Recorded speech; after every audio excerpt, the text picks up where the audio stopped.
Running late, I think. Yeah.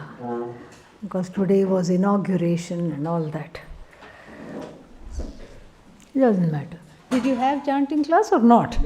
Yes. Back here. Okay. ठीक है.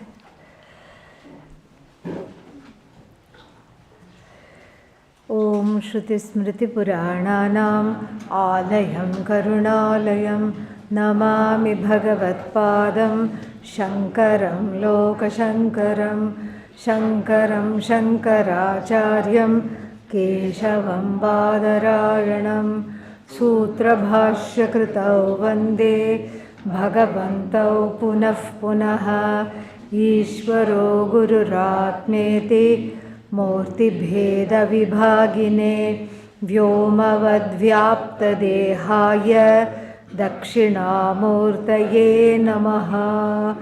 ॐ सहनाववतु सहनौ भुनक्तु सह वीर्यङ्करवावहै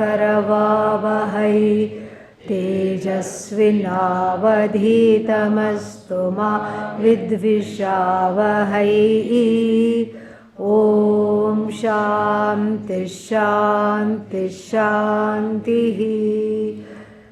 पार्थाय प्रतिबोधितां भगवता नारायणेन स्वयं न ग्रथितां पुराणमुनिना मध्ये महाभारतम् अद्वैतामृतवर्षिणीं भगवतीम् अम्ब त्वामनुसन्दधामि भगवद्गीते भवद्वेषिणी. यं ब्रह्मा वरुणेन्द्ररुद्रमरुतः स्तुन्वन्ति दिव्यैस्तवैः वेदैः साङ्गमदक्रमोपनिषदैः गायन्ति यं सामगाः. ध्यानावस्थिततद्गतेन मनसा पश्यन्ति यं योगिनः यस्यान्तन्न विदुःसुरासुरगणाः. देवाय तस्मै नमः देवाय तस्मै नमः. ॐ नारायणः परो व्यक्तात् अण्डमव्यक्तसम्भवम् अण्डस्यान्तस्त्विमे लोकाः सप्तद्वीपा च मेदिनी. 10th verse we are seeing. So vitaraga bhaya krodhaha we saw. How did and what is the purport of the 10th verse? This moksha marga, this desire for moksha was there when? From the beginning of creation. As soon as the person is created, the desire for a person is not created, body mind sense complex is created because of karma. And as soon as that happens, what is there? Ajnanam is there, karma kama is there, karma is there, and then karma phala is there, punarjanma is there. This is the cycle. And then so therefore this these people have worked on themselves and they have come out of this cycle. How? By managing their raga dveshas. Vitaragaha, and then if the ragas and raga includes dvesha. So vitaragaha, vitadveshaha also we have to say. And then what else? Then they are also free of bhaya. Bhaya comes why? Because there is something I want to protect. Gopaitum ichha. You know, that is desire to protect is there. This is called kshema, the desire to protect what I have. And in the Kathopanishad we will see the lakshana of the person who has dropped all this, who is a jnani, who is a person of knowledge, will be described as natato vijigupsate. Na kaschit na kinchit gopaitum ichhati. Does not desire to protect anything. There is nothing to protect. There is no clinging. And so that clinging causes bhaya. Clinging to what? Something which I think is other than me. Therefore, dvaitadhi bhayam bhavati. Which Upanishad? Brihadaranyaka Upanishad. And Taittiriya Upanishad, ut aram antaram kurute athatasya bhayam bhavati. Even if you make a razor's edge difference between yourself and another thing, immediately there is fear. So clinging to something causes fear. In fact, it is out of fear that one clings. And what is it to which one clings? I don't cling to myself, correct? And so left hand is not clinging to the right hand because there is some idea all this is one. If that idea is not there, then one is a special person. Who is a special person? The one who needs a specialist. Okay, so there are certain syndromes and illnesses where they don't recognize their own hand. They just look at their own hand and go, like that. So, barring such special circumstances, generally you don't cling to things which are already you. You cling to things, something that is not you, whatever is not you. Why? Because you think that the thing that you are clinging on to will give you some contentment, satisfaction, happiness, whatever it is, security, whatever it is. But here they have dropped that. And what have they become? Manmayaha. So the suffix mayat is a very interesting suffix. So this is the same suffix annamaya, pranamaya, manomaya, vijnanamaya, what else? Anandamaya. Same suffix. Chinmaya. We have chinmaya, and so tanmaya, chinmaya, all this is the same suffix, maya. So maya means two things, three things actually, three senses we can use it. One is mayat vikare. Vikarartha means modification. That one does not fit here. Manmaya means it's not a modification of Bhagavan. Can Bhagavan be modified? No. That which cannot be modified is Bhagavan. So that one, because what is Bhagavan? Nirvikara. Therefore this vikara does not fit. Then the second meaning is preponderance. So, how was the yajna? This is ancient gossip. So one asks, how was this person's yajna? And the other one says, annamayam means fully. I don't remember the prayers, I don't remember what people wore, I don't remember anything except what? Wherever you saw, there was food. Preponderance. So, that means what? It was mostly food, but there was something else also. Now, that one also does not fit here. Okay, that meaning also. That means these people are mostly into Bhagavan, but then in their spare time they think of something else. Then that also doesn't fit.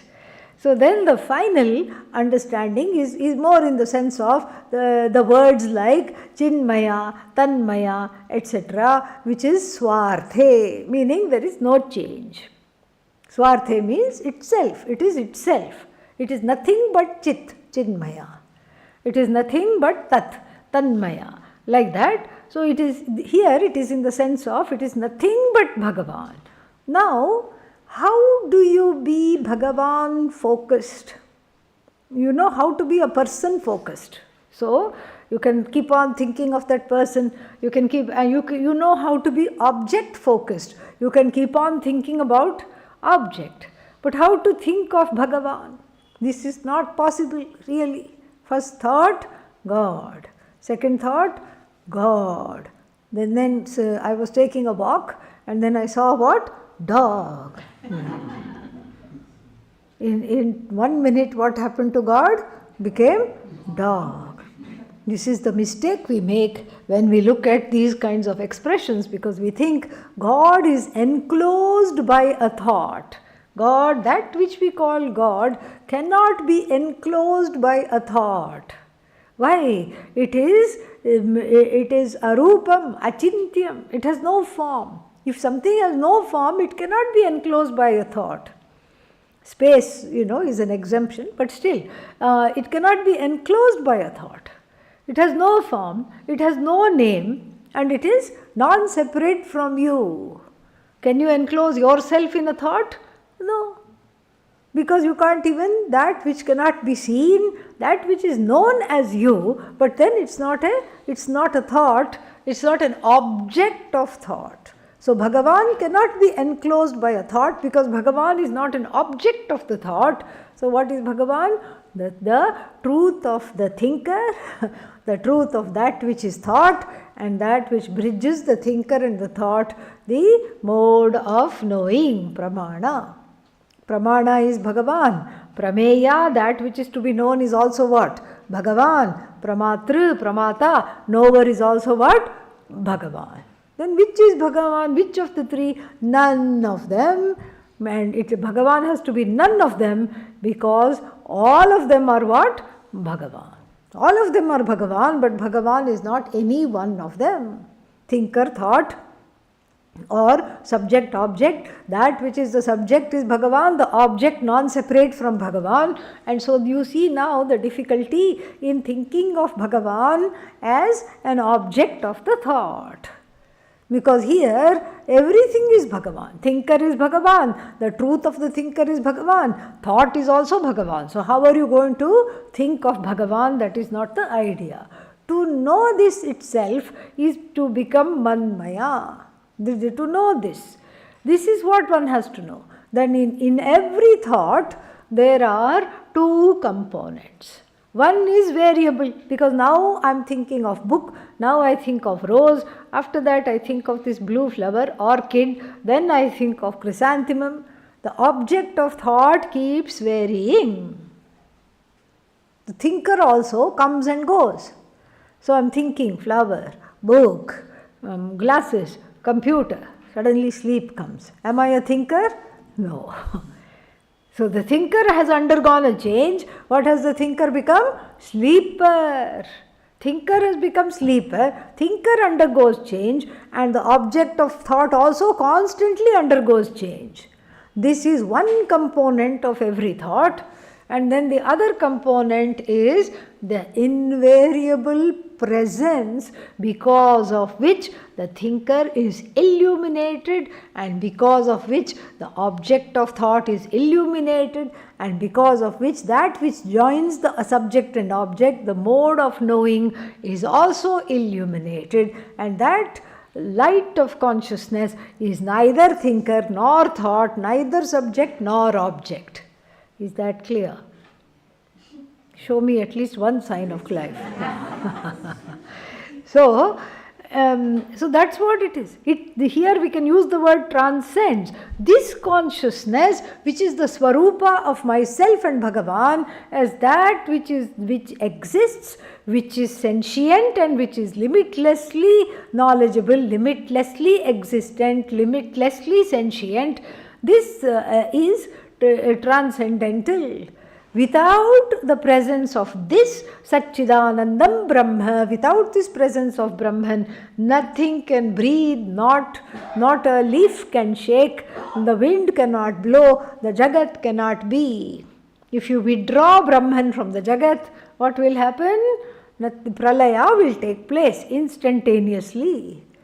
And so we cannot withdraw the Brahman from the Jagat, and so therefore this all that is there is what? Bhagavan. So Manmana Bhava means Manmana Bhava, there somewhere else also it is said at the end of the 9th chapter and also 10th chapter. So Manmaya, Manmana, same thing. So Manmaya Bhava means may you, in that context it means may you be the one. Manmana Bhava means may you be the one for whom God is not a means to an end. God itself, Bhagavan, is the end. One meaning. And then second meaning is that wherever I look, whatever I encounter, what do I see? Bhagavan. I don't see the object. I don't see myself as the subject. And in the operation of the eyes, I don't see them as eyes or means of knowing. They are also what? Bhagavan. The presence of Bhagavan I am acutely aware of, no matter what I do, where I am, and with whom I am, and with what I am. Everything is Bhagavan. These people have successfully Ishwarized the universe. Ishwarized, is that a word? Yes. So, they have Ishwarized the universe. The whole universe is nothing but Ishvara. This is how to be Ishvara preoccupied, because you see the trick here, no matter what you are preoccupied with, what are you preoccupied with? Ishvara, if that awareness is there. Everything is Ishvara. And who is the one who is having this preoccupation? Ishvara. This is the idea. So, Manmaya, Manmayaha. And then, and Mam Upashritaha, meaning they don't do things for themselves, in the sense that, it's like there is not much difference between a jnani and an animal, in the sense that the animal does not think of tomorrow. The dog may bury one bone. Most of the time it forgets, and then it digs the whole garden. That's why, because it has forgotten. It doesn't have GPS marker. But it does not bury 10 bones. It does not say, this is for my puppy, this is for my puppy's puppy, and this is for my, this is for my great grand puppy. It doesn't say all that. It doesn't have this thing of the morrow. That whole idea of insecurity is not there. And then wherever you take it, it will go. You pick up one puppy on the road, bring it to your house, feed it, it will stay there, no problem. Yes, you are okay, I think, and then I'll stay with you. You have brought me here, I'll stay with you. So the jnani also is like that. The jnani is mostly led rather than keeping on starting things and leading. That is the Mam Upashritaha. There was a very, nice story when, of the time of Adi Shankara. So Adi Shankara was they were all sitting down, Adi Shankara and his 4 students, and out of that, Padmapada had a thought. He didn't articulate, but he had a thought. I wish Bhagavan, Adi Shankara, the Guru, would make me the head of one of the mutts that he will establish. The desire was there, and it was thought. The desire was not an ego trip. It was not like, oh, I want to do this. It was more how to serve the Guru, but the desire was there. And Adi Shankara read his mind. Very difficult to have Adi Shankara as the Guru, okay? OMG, yes. Adi Shankara read his mind and responded by saying, the sadhu, the jnani, the sadhu must be like a frog. Oh, keep on jumping? No. The sadhu is like a frog in the sense that it occupies the hole dug by the rat, dug by the snake, dug by all these other, animals, groundhog and all these things. It does not dig a hole for itself, pun intended, both in Sanskrit and in English, meaning becoming a head of a big ashram is digging a hole for yourself, figuratively speaking. So here, Mam Upashritaha means the Sarvarambha Parityagi. It is going to be told in the 12th chapter. Sarva Arambha, the one who has given up trying to begin something. Even the upkeep of this Sharira Yatra is going to be done by Bhagavan. It is there, meaning there is a full confidence that if I am meant to eat, food will come. In the last course I told you, you can test it by being in your room and not going when the bell rings. Okay? Are you sure food will come? You wait and see. See, if you are supposed to be alive, it will come. Maybe not immediately, but after 2-3 days, it will definitely come. Somebody will notice, oh, where is this person? And bring you food. What happened? Yeah, it will come. If you are meant to be alive, it will come. But what do? We make reservation everywhere. Lunch reservation, dinner reservation, breakfast reservation, everything. We live a life of reservation. And the one who lives without reservation, pun intended, is Mamupashritaha. They are jnanis. And then what else? So Bahavaha, they are many in number. They are not eke, they are Bahavaha. They are not a few, one here and there. Many of them are there. What have they done? With the help of this knowledge of seeing oneself as free of all limitations, what have they done? Jnana tapasa, putaha, freed of their ragadveshas, madbhavam agataha, they have become, okay, within many quotes, become identical to me. Become identical means what? There is no becoming. But how else to express? They understand that they are identical to me. They have this knowledge. Bhashya. So very straightforward. This we have already seen the first line. Vitaraga bhaya krodhaha ragascha bhayancha krodhascha vitaha vigataha yebhyaha. From whom all these things have run away. But what are they? Raga, bhaya and krodha.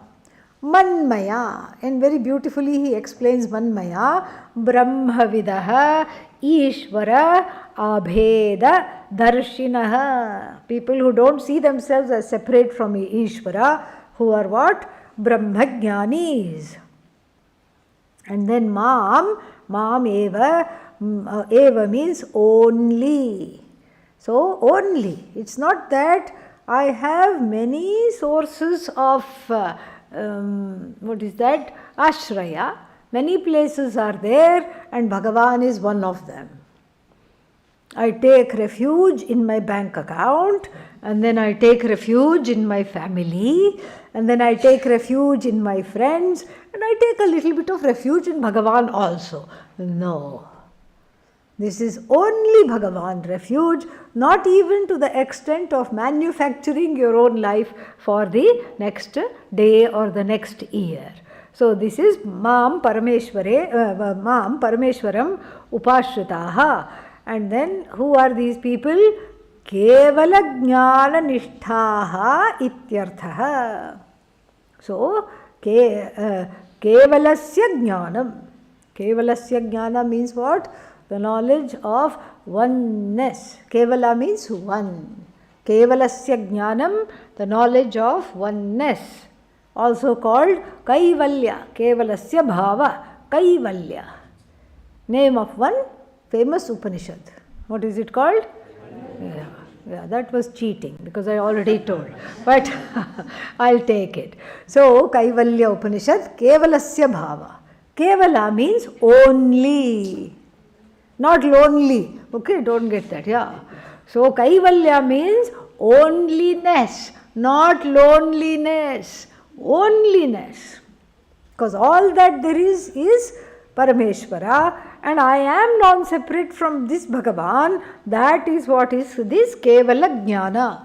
And then this Kevalasya Jnanam, Kevala Jnana, and then Kevala Jnane Nishtha Yesham Te. So for whom there is Nitaram Sthitihi. Nitaram Sthitihi means continual abidance. Unbroken abidance in the knowledge of oneness as non-separate from Bhagavan. The Jagat is what? Non-separate from Bhagavan. I am what? Non-separate from Bhagavan. And then all other jivas non-separate from Bhagavan. Is this how we live our lives? Say no, so we can move on. No, absolutely not. This is not how we live our lives. Some people in our lives, oh, you are non-separate from me. Why? Because you are my child. You are non-separate from me. Why? Because you are my friend. You are non-separate from me because you are my significant other. You all are non-separate from me because you are all in my circle. And the rest of you, who are all of you? don't know, other. This is how we lead our lives. We have selectively taken a few people where the I notion extends. My child soon becomes what? I child. My house becomes I house, me house, I house. That's why if I come to your house and I say nice house, who will say thank you? कौन बोलेगा? Who will say thank you? House will say thank you?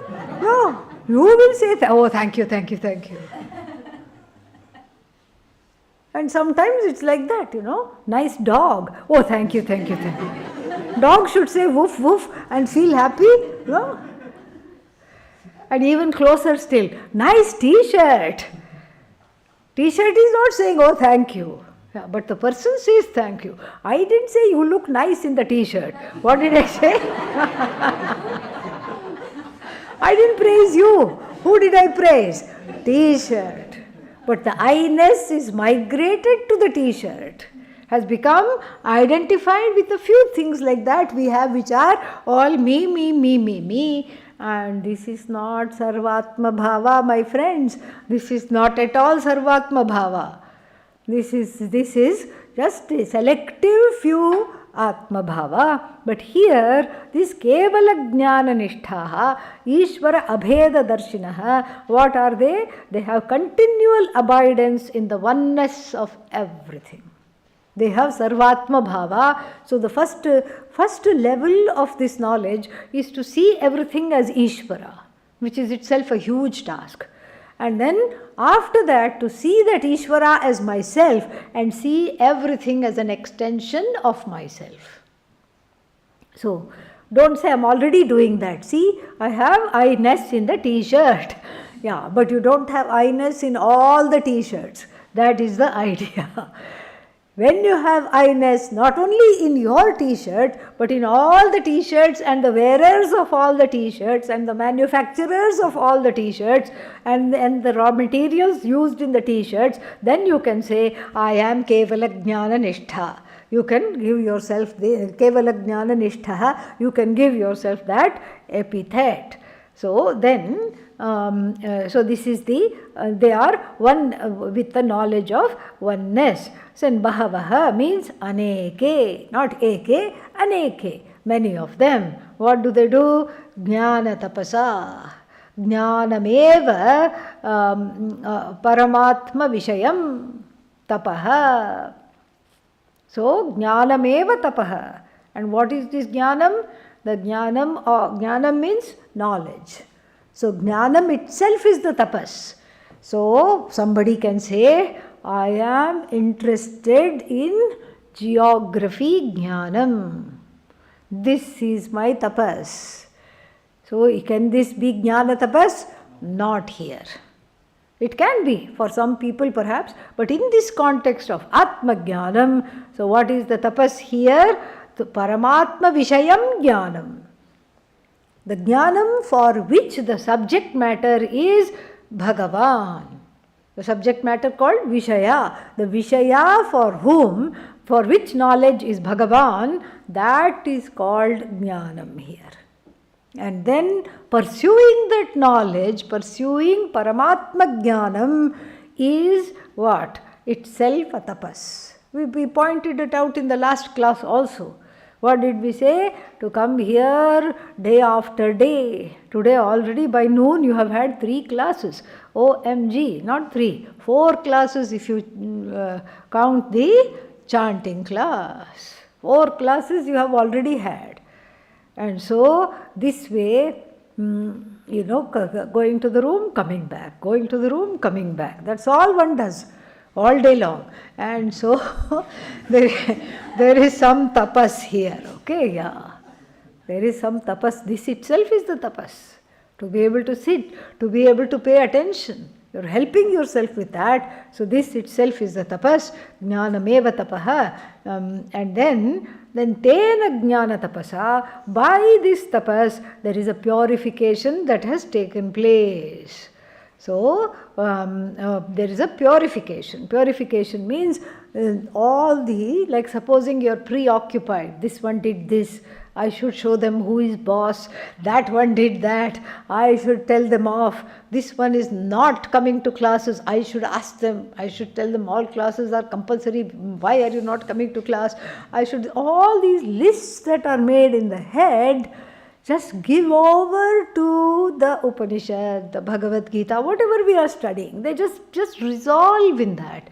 And then the art of letting them resolve itself is the fruit of this jnana tapas. If you keep holding on, it is not the fault of Vedanta. We have to let go. There is nothing that makes you let go more than Vedanta. Really, you pursue Vedanta and everything is gone. You forget why you were angry. It's kind of nice. Like, oh, I was mildly irritated, but why? I can't recall. If you try to recall that, only Ramaha Ramaha comes. Good. This is very nice. Very good. Okay. So this is so param shuddhim gataha. So their ragadveshas have just gone. First they are suspended and then they are just gone. They are not operating out of a place of pratibhasika, ragadvesha anymore. And then param shuddhim gataha madbhavam ishvara bhavam. Ishvara bhavam means being Ishvara. Ishvara bhavam moksham agataha samanupraptaha. Sam and anu. Anu means in keeping with the rules of how this knowledge is gained. How is this knowledge gained? By going to the teacher, by letting go, by having the pre-qualifications, the prerequisites. So that is anu. Shastram anu. Where it says, Guru meva abhigachet. May one approach only the teacher for this knowledge. And then service, samit panihi. Like this, so anu, shastram anu, in keeping with the shastra, samyak praptaha. They have all gained this very, very beautifully, they have gained this knowledge. So then a small question comes at the end of the Bhashya of verse 10. And what is that? No, I think it will come, but for one more sentence is left before that. Itara tapo nirapeksha jnana nishthaha iti. So, itara tapo anirapeksha jnana nishthaha. So, there is no other tapas required. You don't have to stand on one leg. You don't have to do any other thing. That does not excuse you from meditation class tomorrow, however. Okay, with this caveat, so here there is no other kind of religious or spiritual austerities needed. So, Anirapeksha means not dependent on. This jnana tapas does not have apeksha, it does not have apeksha, it does not have dependency on what? On any other form of tapas. Because it is superior to all tapas. And the same chapter at the end is going to say that. So, from the all the different kinds of yajnas are going to be talked about. Dravyamayat yajnat, jnana yajna is the best. In all the yajnas, all the materials are used. Here there is no material. There is only you. And this knowledge is, there is no other expectation for any other tapas. Asya lingam jnana tapasa. So, iti visheshena. Iti visheshanam. So, it means there is no other austerities needed. And then, then a small question may arise. Let us read. Tava tarhi ragadveshau sthaha. So, after talking about Ishvara's nature, what is Ishvara's nature? Kevalaha, and then after talking of the natures of the Jnani, and what is the nature of the Jnani? Freed of Bhaya, Krodha, and what else? Raga, Dvesha. And the nature of the Jnani is what? Nature of Ishvara. This has been established. Ishvara Abheda Darshinaha we saw. So the nature of the Jnani is the same as the nature of Ishvara. And then what? So what is the teaching here? So then the Ishvara's nature is also what? Vitaraga Bhaya Krodha. And so like this, now Arjuna, however, for you, Tava tarhi means however, but, very big but here, however, Tava ragadveshau staha, asti staha santi. So, staha, two things are there. What are there? Raga and dvesha are there. For whom?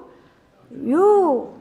O Arjuna, for you, however, raga dveshas are there. For Ishvara, they are not there. There's small difference between you and Ishvara right now. For you, you are filled with raga dveshas. How does Lord Krishna know? He has a desire to take sannyasa. He has a raga for orange and a dvesha for fighting the yuddha, the war. So for you, raga dveshas are very much there, my dear fellow. Yena kebhyah chit eva atma bhavam prayachasi. And this is the reason why you see yourself only in a few items and a few people. The I-ness is small pervading I-ness. It doesn't pervade beyond the body mind sense complex, and in addition a few things. There is I-ness in the bank account. Yes or no? Yes, it's my bank account. I'm banking on it. And then there is I-ness in one's relatives.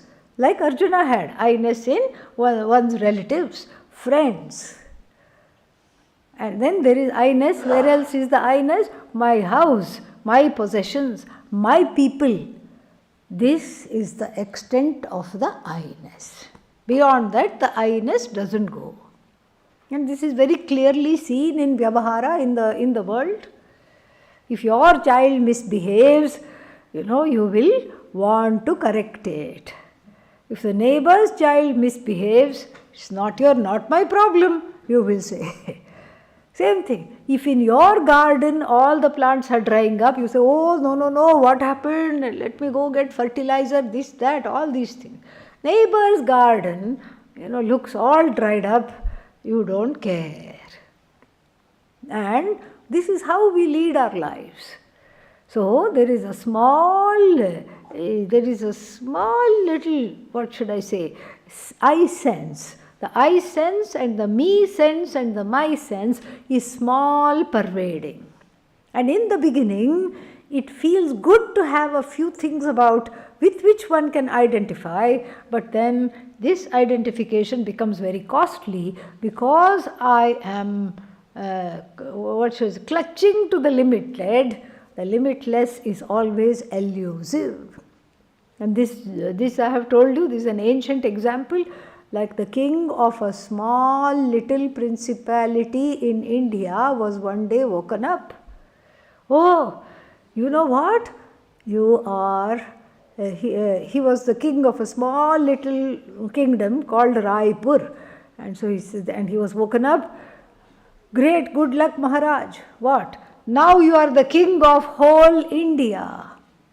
And then everybody is blowing the conch shells and drumming and planning a big party and having a coronation for him. And he is just fully worried. He says, but what about my Raipur? Will I still be king of Raipur? This is how one is. This is how the jiva is before the knowledge. Holds on to one thing, and when this samrajya, what is this samrajya? Swarajya. When the kingdom of the self being everything, is offered on a platter by Bhagavan, it is rejected. It is not recognized, it is rejected, repeatedly rejected.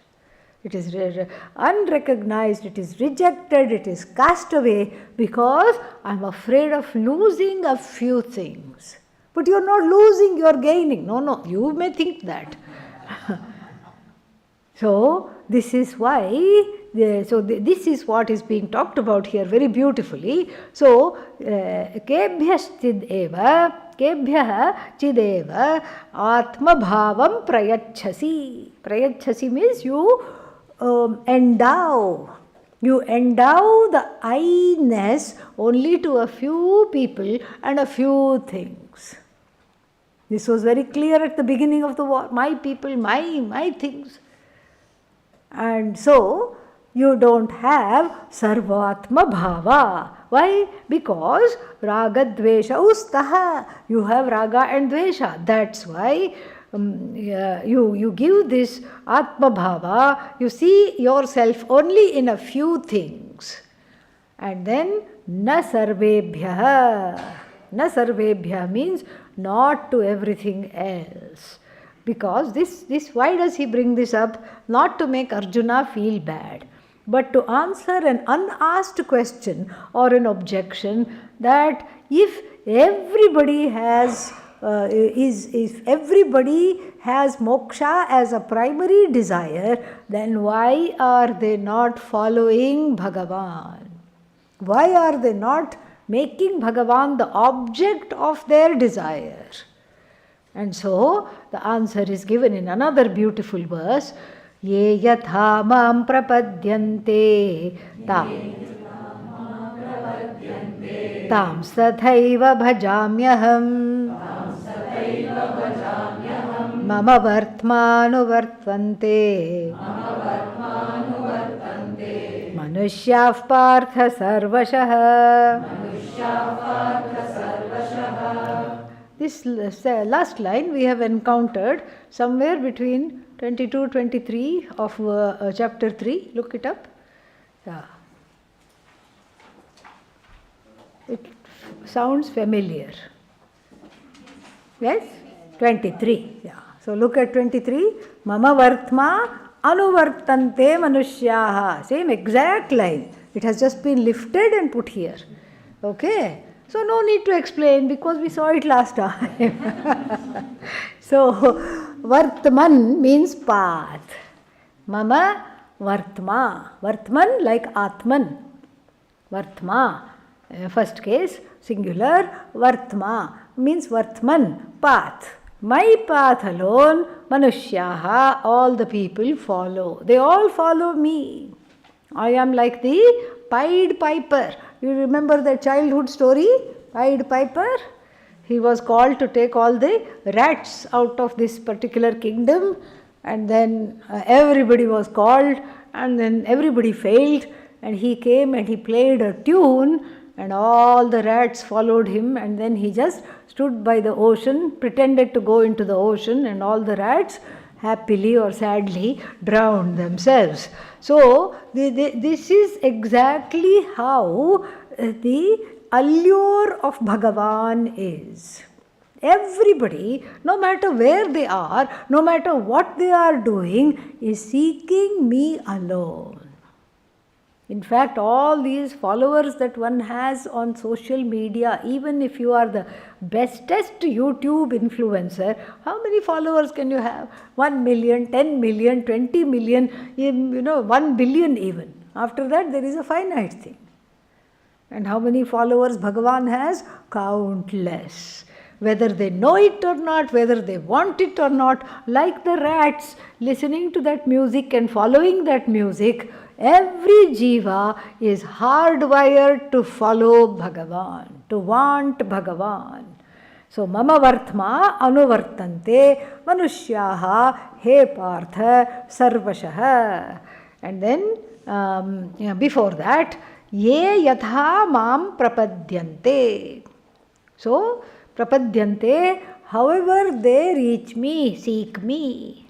From pad, and however they seek me, yatha, ye, however, yena prakarena, and for whatever purpose, yena prayojanena, mam prapadyante, however they seek me, tan tathaiva bhajami aham. Bhajami doesn't mean worship, okay, here, because Bhagavan is doing this. So, bhajami means bless.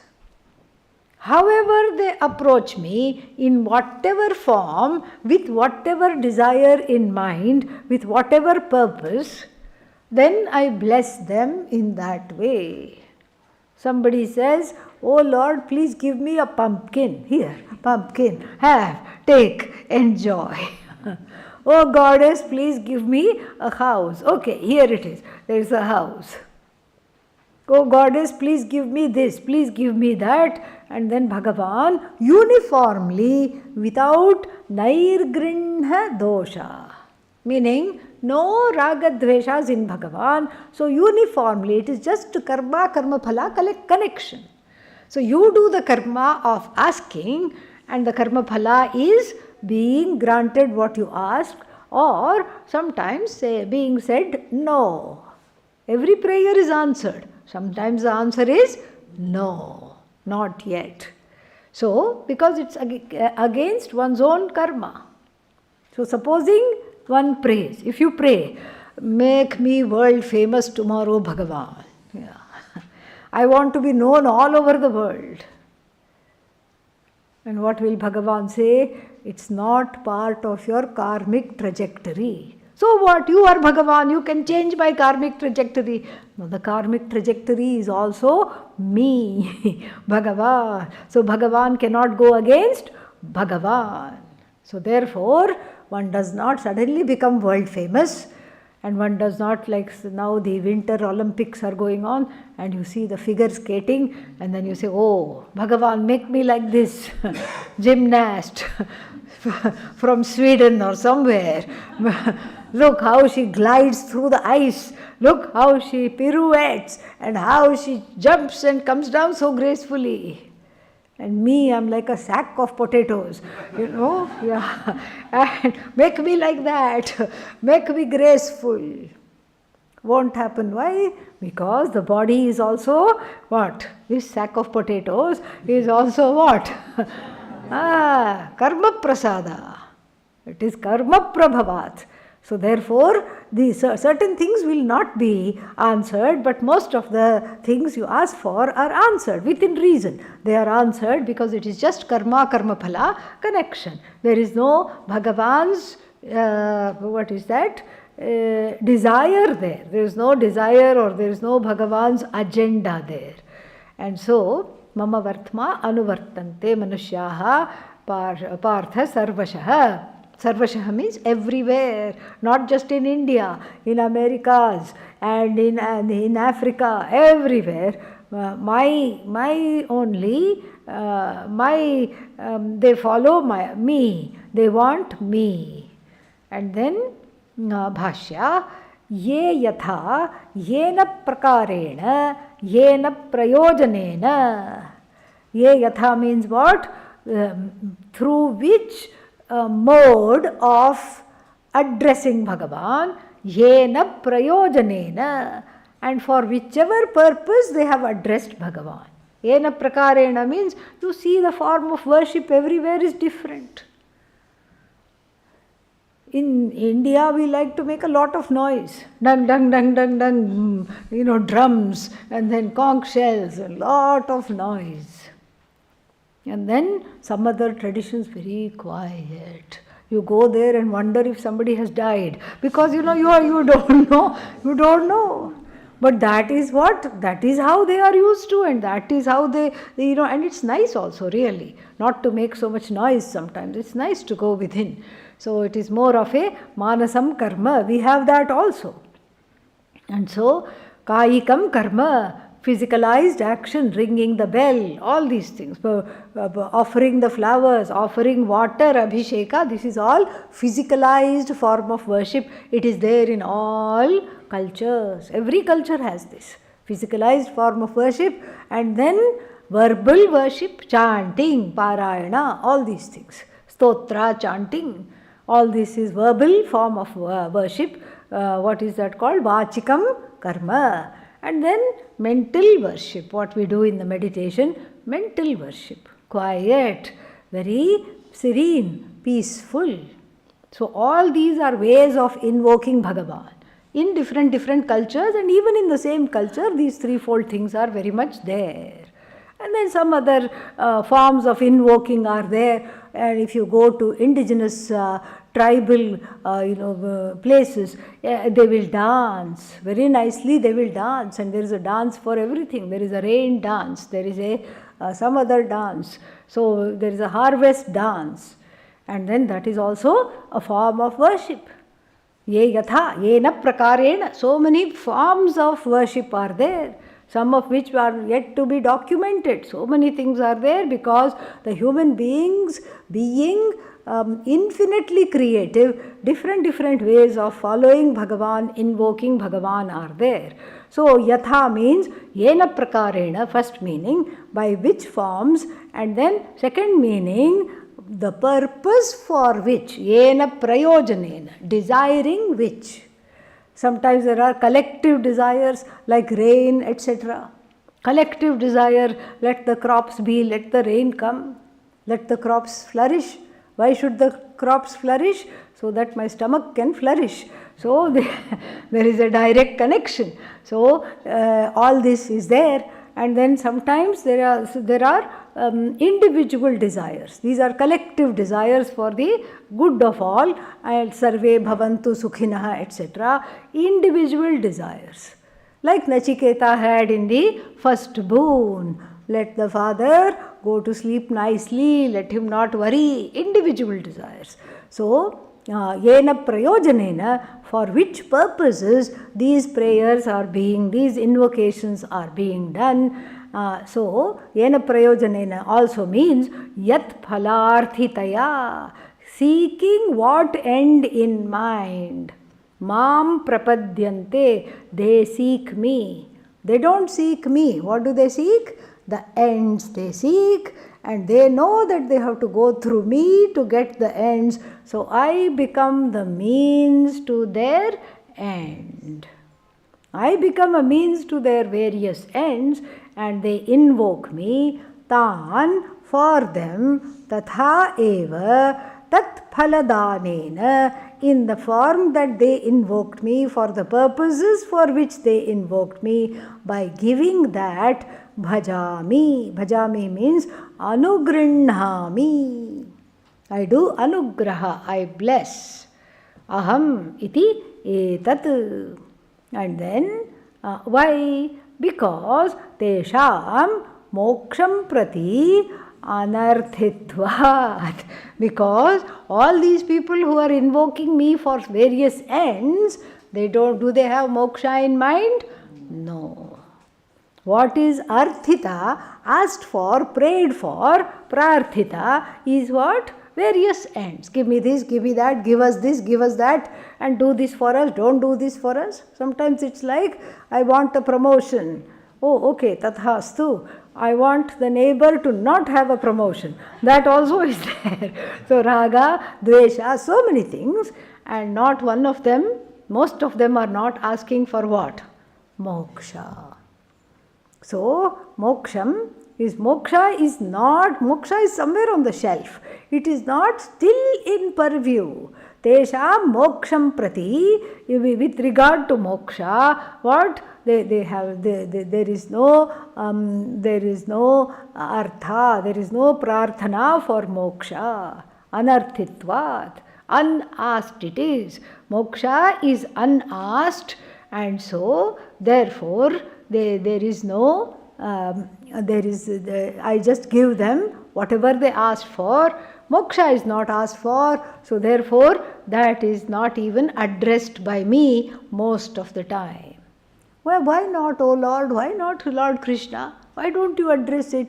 Because Yugapat, simultaneously, at one and the same time, a person cannot have a dual focus on moksha and samsara. You cannot say, I love Vedanta and I love samsara. Little bit of moksha, little bit of samsara. Let's all get along, let's all be happy together. Why you Vedantins are so fanatic? Only moksha, moksha, moksha, moksha, morning moksha, evening moksha, night moksha. What is this? Crazy people you all are. You should be balanced. And in fact, your own family people will tell you that. Yeah, if you survive the course and go home and they recognize you, like Nachiketa's father, and they recognize you, what will they say? Thank God you are back. Okay, now do something useful with your life. Thank God you are back, do something. Take up the previous job you had, or take up another job, or take up some life skills. And if you put on your resume, I have Atmajnana, who will hire? Who will hire? We need movers and shakers. We don't need Akarta. I am Akarta. Please don't put that in the job application. I am not a doer. Instant rejection. Instant. They will not even give interview. Okay. So this being the situation, people are not asking for moksha at all. In fact, moksha is a liability as far as people are concerned, because they don't understand. They don't understand. Sad it is that even this knowledge, even though one is living in India, blessed by this culture, grown up within the culture, one is a first karmakanda hog, only embracing the first portion of the Veda. That everybody is comfortable. Do this, do that, everything. And as soon as you start going to ashrams, the family people start getting nervous. What is there? Why? How? I thought you were happy. If you are sad, why you are going to ashrams if you are sad? What kind of sorrow has gripped you? So, like this, in our own culture, this is something very, very far-fetched. They don't understand. And so, nobody asks for moksha, and then therefore, I don't bother to talk about it, I don't bother to give it. Instead, I am happy that they are approaching me even as a means to whatever small ends they want, and I bless them. Because helplessly they are drawn to me.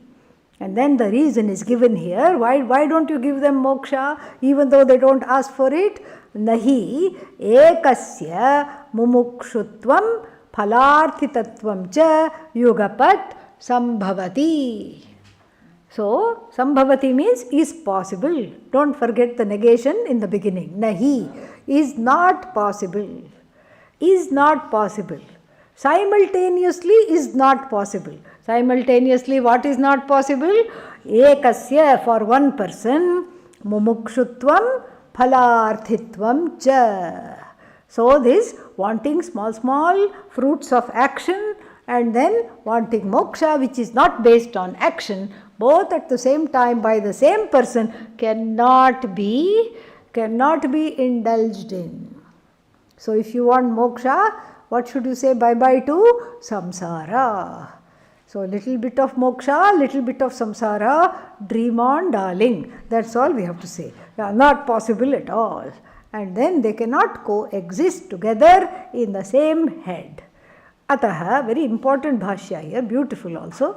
Ataha, therefore, ye phalarthinaha, those who keep on wanting the fruits of action, tan phalapradanena.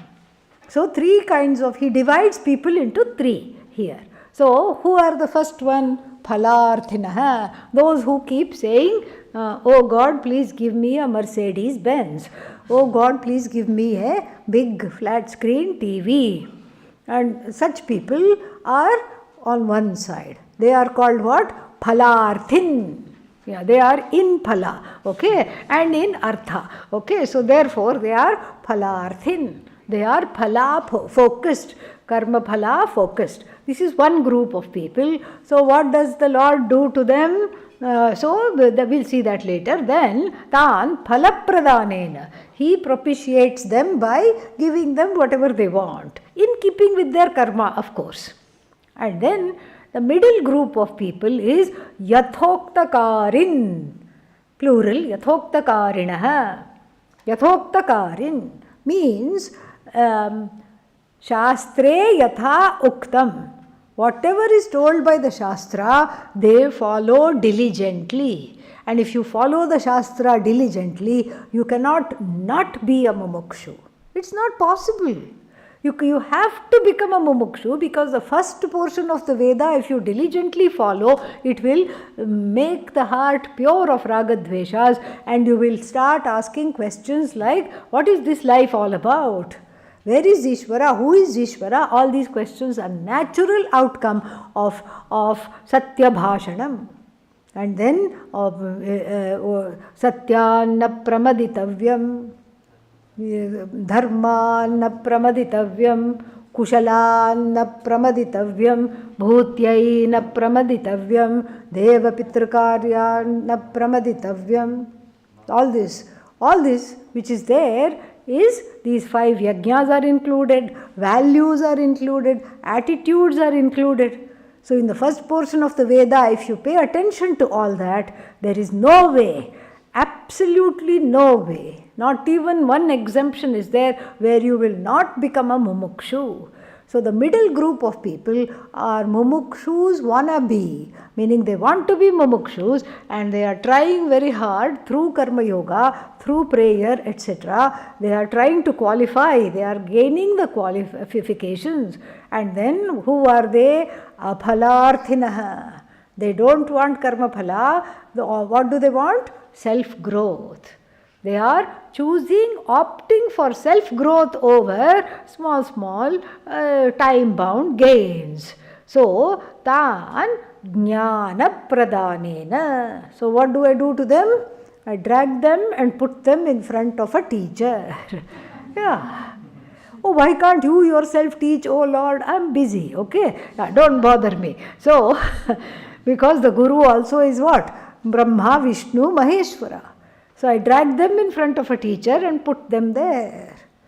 So, Daivanugrahat Guru Praptihi. And what else is there? Jnana Praptihi. We saw in the Viveka Chudamani, there are 3 M's, which is all because of Bhagavan's grace. What are they? Mumukshutvam.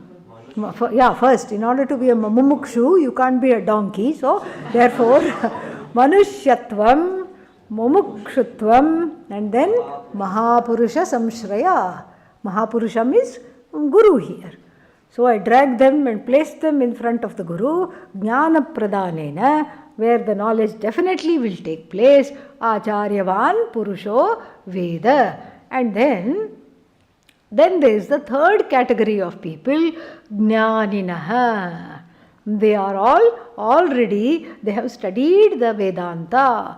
Who are they? Sannyasinaha. They may be sannyasis inside or outside, or they may be what? They may be tyagis. So they are tyagis, they are sannyasis, they are renunciants, they have given up everything. Who are they? They are also mumukshus. And what do? Moksha pradhanena. I give them jnana phalam. Do you see the 3 categories of people? Yeah. What is the first category? Those who want this and that, time-bound gains. Those who approach Bhagavan as a medium for time-bound gains. And then the second group is those who want to know Bhagavan, for whom Bhagavan is an end, not a means. They are getting the qualifications, they are in the process of this gaining the qualifications for this knowledge, they want this knowledge, and for them I drag them to the teacher and put them there, and or show them the GPS for the ashram address, and then they will do the needful. And then finally, jnanis, sannyasis, living a clean life, very close to knowing this, I give them the jnana phala. I show them that they are non-separate from me. So, tatha, in the same manner, artan artiharanena. Arta means afflicted. Afflicted means so many problems are there. And here we are cocooned. We don't know any problems. We don't, think about that. because we are only having one role. What is the role? Student of Vedanta. That's the only role. So no other problems touch that much. But if you go outside the ashram gates, you will see people having various kinds of problem. One day some problem. This one is not okay, that one is not okay, this one is sick, that one is upset, this one has this, that one has that, and then there is not this, there is not that, I lack, I want, I am okay but you are not okay, and all these things we see. This is called Artha, afflicted one. And we have that in the morning prayer. What is that? Artatrana parayanaha saha Bhagavan. And who is this Bhagavan? Oh Bhagavan, who are you? You are parayanaha, skilled. You are skilled and you are the ultimate end for who? Arthas, the afflicted ones. You are skilled in Artatrana to be what is that? To be the protector of the afflicted ones. Artatrana parayanassa Bhagavan Gangadhareshwaro me gatihi. So this is how one takes refuge. You see, there are different ways of taking refuge, and people who are go-getters. First category, go-getters. They just want this, want that, and they are practical enough to know Bhagavan is in charge, and they are go-getting this and that, and they get what they go for. And then the second people are mumukshus, who see Bhagavan not as a means to an end, but an end in itself. They are struggling, striving to gain the qualifications for moksha and wondering how to further this desire for freedom. And then I give them the guru. I give them the guru who can teach them. And then third are already people who have gained the qualifications, very close to gaining jnana nishtha. I give them jnana nishtha, abidance in the knowledge, and the fruit of this knowledge, freedom from samsara. And then underneath all of these three are really helpless ones who are dropped in drama all the time. Drama kings, drama queens, where the affliction is there. We are not minimizing the affliction, but they make the affliction bigger than what it is. So the affliction becomes bigger than them because of the drama. And I, Rama, what do I do for this drama? I relieve their afflictions. Artha tranena, no, he doesn't say that. Artha haranena, I take away their afflictions. And then, na punaha ragadvesha nimittam moha nimittam va kinchit bhajami. And Lord Krishna says, I don't decide that based on my ragadveshas or my delusion. It's not a delusion-based decision. It's not a ragadvesha-based decision. Oh, this one prayed to me yesterday extra, or said Lalita Sahasranama, and what? Vishnu Sahasranama also. Okay, come over here, let me give you a hug. No. And you, what are you doing? You haven't done anything. No. There is no raga dvesha involved, nor do I get deluded, and then just love somebody. Oh, they smiled at me. Oh, nobody has smiled at me like this. Bhagavan will not do that. Oh, they have accepted me. I want to be accepted. Bhagavan has no such agenda. Why? No raga dvesha. Why no raga dvesha? No antahkarana to hold the raga dvesha. So no raga dvesha. So kadapi, at no time will I bless them due to love and hatred or any attraction or delusion. So then he says, Sarvatha api sarvavasthasya mama ishvarasya. So sarvatha api means in all ways, sarvavasthasya. So in all ways, in all manner, mama, my, ishvarasya, vartma, margam. Margam means path. Anuvartante manushyaha. So all manner of people in various ways follow me. They want Bhagavan. Like the river going to what? Ocean. It is, it is already there. So it's something that already has happened. So you can't say the river will lose its way. The river, even if it as though loses the way, it goes back. It might turn away from some obstacle, but then it goes back helplessly. Similarly, helplessly, like the moths drawn to the flame, like the river going to the ocean, all the people follow me. And remember Pied Piper, okay? Yeah. So, yat phalarthithaya yasmin karmani adhikritaha ye prayatante te manushyaha uchyante. Here, Lord Krishna gives us a definition of a human being. Oh, I need a definition of a human being? I don't know what a human being is? Apparently not.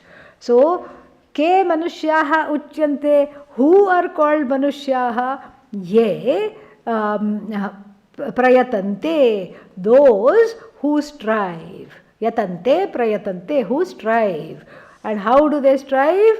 Karmani adhikritaha pravartante. Prayatante karmani adhikritaha. Yat phalarthitaya yasmin karmani adhikritaha. So they strive in their own fields of whatever they want. Fields, and what kind of fields? Fields of longing, fields of desire, and fields of action where they are able to contribute.